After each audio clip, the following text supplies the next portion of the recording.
Hi friends, welcome back to my channel Sravanthi B Telugu YouTuber. ఏంటి ఇక్కడ పూలు ఇవన్నీ చూపిస్తున్నాను. ఇంకా ఇప్పుడైతే సమ్మర్ కాబట్టి మనకు మల్లెలు చాలా దొరుకుతూ ఉంటాయండి. వీటినైతే బొండు మల్లెలు అంటారు, దొడ్డు మల్లెలు అంటారు. ఇంకా సన్నజాజులు అయితే వేరే ఉంటాయి. ఇంకా ఈ రోజైతే మనం ఇలా స్వామివారి పూజ అయితే కంప్లీట్ చేశానండి. చూసారా, చేతులు అయితే వణికిపోతున్నాయి అన్నమాట. సో మొత్తానికైతే ఈరోజు మళ్ళీ పిండి దీపాల పూజ అయితే కంప్లీట్ చేసుకున్నాను అనమాట. సో ఈరోజైతే ప్రసాదం కింద అయితే దద్దోజనం అండి, అదే పెరుగన్నాన్ని అయితే చేశానమాట. ఇంకా స్వామివారికి నైవేద్యం దాన్ని సమర్పించాను. ఇంకా మన పూజ 8 వారాలు కూడా కంప్లీట్ అయిపోయిందండి. ఇంకా ఇప్పుడైతే దీన్నైతే 9వ వారం అండి. ఇంకా మొత్తానికైతే ఇలా పిండి దీపాల పూజ కంప్లీట్ చేసుకున్నాను అనమాట. సో ఇక్కడైతే మనం ఏదేమైనా కానీ పూజకు రెడీ అయ్యేటప్పుడు ఖచ్చితంగా బొట్టు, గాజులు, గంధము, పువ్వులు, కాళ్ళకు పసుపు ఇవన్నీ అయితే ముత్తైదుకు సూచనగా పెట్టుకోవాలండి తప్పకుండా. సో ఇక్కడైతే ముందుగా దేవుని రూమ్లో అయితే ఇలా అన్ని ముగ్గులు అయితే వేసుకున్నానండి. తర్వాత ఇంకా మనం మెయిన్గా పిండి దీపాలు చేసుకుంటాం కదండి. దీనికోసం అయితే బియ్యం పిండిని తీసుకొని అందులో కొంచెము బెల్లం ముక్కలు వేసుకొని తర్వాత కొంచెం వాటరు, లేదంటే ఆవు పాలు ఉంటే ఆవు పాలైనా వేసుకోవచ్చండి, లేదంటే బెల్లాన్ని నీళ్ళలో నానబెట్టి దాన్ని అయినా వేసుకొని మనమైతే పిండి దీపాలను అయితే ఇలా ప్రమిదలను అయితే మంచిగా రెడీ చేసుకోవాలండి. ఇలా ప్రమిదలు రెడీ చేసుకొని 2 ప్రమిదలు చేసుకోవాలండి. ఇంకా దీనికైతే స్వామివారి నామాన్ని అయితే ఇక్కడ పెట్టేస్తున్నానండి. నాకైతే నామం పెట్టినప్పుడల్లా స్వయంగా నేను దేవుడికి బొట్టు పెడుతున్నా అన్న ఫీలింగ్ అయితే నాకు ఖచ్చితంగా ఉంటుందండి. అలాంటి మంచి ఫీలింగ్ వస్తుందన్నమాట. సో ఇక్కడైతే గంధంలో జవ్వాది, కొంచెం రోజ్ వాటర్ వేసి బొట్టునైతే ఇలా గంధంతో పెట్టేసి తర్వాత అయితే మధ్యలో నామానికైతే కుంకుమాన్ని అయితే సమర్పించానండి. ఇలా స్వామివారి నామాన్ని అయితే ఈ దీపానికైతే అలంకరణకి మెయిన్ అండి. ఇలా దీపాన్ని అయితే ఏర్పాటు చేసుకోవాలి. ఇలా 2 దీపాలను అయితే ప్రమిదలను అయితే ఏర్పాటు చేసుకోవాలండి. ఈ పూజ అయితే ఖచ్చితంగా వీడియో చూస్తున్న వాళ్ళైతే ఎవరైనా ఒక్కరన్నా ఖచ్చితంగా చేసుకోండి. మీకున్న ఆర్థిక ఇబ్బందులు ఎలాంటి సమస్యలైనా ఖచ్చితంగా నెరవేరుతాయండి. స్వామివారు కలియుగ దైవం కాబట్టి శ్రీ వెంకటేశ్వర స్వామివారు. సో ఆ స్వామి యొక్క ఆశీర్వాదం మనపై ఉండాలంటే మనకు తోచినంతలో అయితే ఖచ్చితంగా ఈ పూజను అయితే చేసుకోండి అనేది నేను ప్రతిసారి వీడియో చెప్పినప్పుడల్లా చెప్తున్నానండి. ఇంకా నాకు తెలిసిన వాళ్ళైతే ఒక్కరన్నా ఇద్దరన్నా చేసుకుంటారని అయితే నమ్మకం ఉండే అండి, ఖచ్చితంగా చేసుకుంటున్నారండి. ఇప్పుడు మా రిలేషన్లో కానీ నాకు తెలిసిన స్నేహితులు కానీ ఇంకా 2-3 అయితే ఇలాంటి ఈ పూజను అయితే చేసుకుంటున్నారండి. చాలా సంతోషం అండి. వాళ్ళకు ఉన్న సమస్యలను కూడా దేవుడు తీర్చాలి.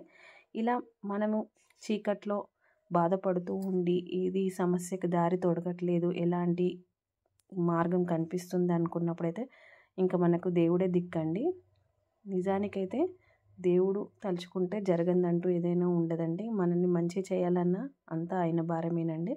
సో మీరు ఖచ్చితంగా మీకు ఏదైనా సమస్య ఉంటే ఉద్యోగం కానీ, లేదంటే ఆర్థిక ఇబ్బందులు కానీ, చదువు విషయంలో కానీ, ఎలాంటిదైనా కానీ ఈ స్వామివారి యొక్క పిండి దీపాన్ని పూజ మీ మనసులో అనుకొని చేయండి. మీరు చేస్తున్నప్పటి నుంచి మీకు ఖచ్చితమైన మార్పు అయితే అనేది ఖచ్చితంగా దొరుకుతుందండి. ఒక్కసారి అయితే ట్రై చేసి చూడండి, మీకే మంచి రిజల్ట్ వస్తుందండి. మీరు స్టార్ట్ చేసిన వారం నుంచి మళ్ళీ వారం వరకు అయితే మీరు మంచి ఫలితాన్ని అయితే తప్పకుండా మీకు అనేది దొరుకుతుందండి. నాకు దొరికింది కాబట్టి నేను చేసుకొని ఫీల్ అవుతున్నాను కాబట్టి మీకైతే ఇంతలాగా చెప్తున్నాను అనమాట. సో ఇలా స్వామివారికి అయితే నామాన్ని పెట్టిన తర్వాత ఈరోజైతే స్వామివారికి మల్లెపూల మాల వేసి మందారాలు, గడ్డి చామంతి, ఇంకా ముద్ద మందారాలు ఈ పూలతోనైతే ఏది పెట్టినా పెట్టకున్నా స్వామివారికి మాత్రం ఒక్క తులసి దళాన్ని అయితే స్వామివారి పాదాల చెంత సమర్పించామనుకోండి సకలం సమర్పించినట్టేనండి. స్వామివారికి తులసి దళం అంటే అంత ఇష్టం అనమాట. ఇంకా తులసి మనకు లక్ష్మీదేవితో సమానం కాబట్టి మనకు ఎలాంటి డబ్బుకు పరమైన సమస్యలు ఉంటే మనము స్వామివారికి ఇలా ఈ ఒక్క తులసి దళాన్ని సమర్పించామనుకోండి అన్నీ సమర్పించినట్టు అనేది నేను చెప్తూ ఉన్నానండి. ఇలా మీరు కూడా చేసుకోండి. ఇలా పిండి దీపాలను అయితే నేల మీద పెట్టకూడదు కాబట్టి ఇంకా పిండి దీపాలను అయితే ఏ దీపాన్నైనా కింద పెట్టాం కాబట్టి మనం స్వయంగా ఆకులను సమర్పించి ఆకుల పైన దీపాన్ని అయితే పెట్టి ఇలా పూలు పెట్టుకొని ఇంకా స్వామివారికి అయితే ఈరోజైతే అరటి పండ్లను సమర్పించానండి. ఎప్పట్లాగానే మనము మన పానకాన్ని, మంచినీళ్ళని, అలాగే పెసరపప్పును కూడా పెట్టుకుంటాం కదండి. ఈరోజు నైవేద్యం కింద అయితే దద్దోజనం చేశానని చెప్పాను కదండి. ఏది సమర్పించినా లేకున్నా తులసి దళాన్ని సమర్పించాలి కాబట్టి ఇంకా పూజలో అయితే ఒక తులసి దళాన్ని అయితే వేసేయాలండి. తులసి దళాన్ని ఇలా వేసి పానకంలో కొంచెము మిరియాల పొడి, ఇలాచి పొడిని అయితే వేయాలండి. ఇంకా నేనైతే ఈరోజు నువ్వుల నూనె అయితే వేసానండి. ఇలా ప్రమిదలు అయితే రెడీ అయిపోయినాయి. 7 ఒత్తులు కలిపి ఒక ఒత్తిగా వేసుకోవాలని ప్రతిసారి చెప్తాను కదండి. ఇలా ఒక ఒత్తిగా అయితే వేసుకున్నానండి. ఇక్కడ అక్కడ 7 ఒత్తులు ఒక ఒత్తిగా వేసుకొని ఇంకా పూలైతే పెట్టుకున్నాను, దీపారాధనకి బొట్లు కూడా పెట్టానండి. తర్వాత కొంచెం జవ్వాదిని అయితే వేసుకోవాలండి. ఇంకా మన దగ్గర పచ్చకర్పూరం ఉన్న పచ్చకర్పూరాన్ని కూడా నిత్య దీపారాధనలో వాడాలండి. అలాగే ఇలా ప్రత్యేకంగా స్వామివారికి పూజ చేసినప్పుడు వెంకటేశ్వర స్వామికి పచ్చకర్పూరం అంటే కూడా చాలా ఇష్టం అండి. దాన్ని కూడా వేసుకోవచ్చు అనమాట. ఇంకా మనమైతే ఇప్పుడు దీపాన్ని అయితే స్టార్ట్ చేసేద్దాము. ఇక్కడ చూసారా, నేను ఆరో మార్క్ చూస్తున్నాను. ఇలా దీపాన్ని ముట్టిద్దామని స్టార్ట్ చేశాను. అమ్మవారు అయితే ఆశీర్వదించేశారు. అక్కడ నుంచి అయితే పటం నుంచి అయితే ఫ్లవర్ అనేది అయితే పడిందండి. నన్ను అమ్మ దీవించిందని అయితే నేను అనుకుంటున్నానండి. నా పూజకు మంచి ఫలితాన్ని అయితే ఇస్తుంది అనుకున్నాను, కానీ నిజంగానే ఇచ్చిందండి. నేను ఈ పూజ చేస్తున్నన్ని రోజులలో మంచి మార్పులు అయితే గమనించానండి నా జీవితంలో. నేనైతే స్వయంగా చేసుకొని భగవంతుడైతే ఉన్నాడని అయితే ఖచ్చితంగా నమ్ముతున్నానండి. మీరు కూడా చేసి దేవుడి యొక్క అనుగ్రహాన్ని పొందాలని మనస్ఫూర్తిగా కోరుకుంటున్నానండి. ఇలా పూజ చేస్తుంటే పుష్పం పడేది అనేది నాకు చాలా ఆనందాన్ని ఇచ్చిందండి. అంతే కదండి. ఇంకా మనకు దేవుడు ఉన్నాడు అనే దానికైతే ఇలాంటివి అయితే చిన్నవి జరగడం వల్ల నిదర్శనంగా అనిపిస్తుంది. ఇలా దీపం పెట్టేసి అయితే ఇంకా పూజను అయితే స్టార్ట్ చేశానండి. ఇక్కడైతే స్వామివారి అష్టోత్తరాలు, తర్వాత లక్ష్మీదేవి అష్టోత్తరం, తర్వాత గోవింద నామాలు ఇలా పూజకైతే చదువుకుంటూ ఉంటానండి. ఇంకా స్వామివారి అష్టోత్తరాలు చదువుకుంటూ మనం ఒక పుష్పం కానీ అక్షింతలు కానీ సమర్పించుకోవచ్చండి. ఇంకా అవి ఏవి లేకున్నా సరే ఇలా అష్టోత్తరాలు అయిపోయాక తర్వాత ఒక్కసారి మనం అక్షింతలు వేసుకున్నా సరిపోతుందండి. ఇలా 108 నామాలను అయితే స్వామివారివి చదువుకోవాలండి. తర్వాత అమ్మవారివి కూడా చదువుకుంటే చాలా మంచిదండి. ఇంకా చూసారా, దేవుడి దీపాల కాంతుల్లో ఎంత మంచిగా ఉన్నాడో. నాకైతే ఇలా చూస్తూ ఉంటే అయితే మైమర్చిపోయినట్టు అనిపిస్తుందండి. నిజంగా చెప్తున్నాను, భగవంతుడు అనేవాడు ఎక్కడ ఉండడండి, మన మనసుల్లోనే ఉంటాడనమాట. ఇలా పూజ చేసుకున్నంతసేపు అయితే సంతోషంగా ఉంటుందన్నమాట. సో ఇక్కడైతే మళ్ళీ పూజకి అయిపోయింది, అష్టోత్తరాన్ని చదివేశాను. ఇప్పుడైతే ప్రసాదాన్ని అయితే ప్రిపేర్ చేస్తున్నాను. అన్నాన్ని అయితే మెత్తగా వండి పక్కన పెట్టేసుకొని ఇలా పోపుని అయితే రెడీ చేసుకోవాలి. కొంచెం నూనె, అందులో జీలకర్ర ఆవాలు, తర్వాత ఎండుమిరపకాయలు, పచ్చిమిరపకాయలు, కొంచెం మినప్పప్పు, కరివేపాకు, కొంచెం మిరియాలు కచ్చాపచ్చగా దంచి వేసుకోవాలండి. ఇలా మెత్తగా వండుకున్న అన్నంలో కావాల్సినంత పెరుగునైతే వేసి, రుచికి సరిపడినంత ఉప్పు వేసి, ఇంకా మనం ముందుగా చేసుకున్న పోపును కూడా వేసేసి ఇలా అయితే ఒకసారి కలుపుకోవాలండి. ఇప్పుడైతే మన దద్దోజనం అయితే రెడీ అయిపోయిందండి. పెరగన్నం అయితే రెడీ అయిపోయింది అన్నమాట.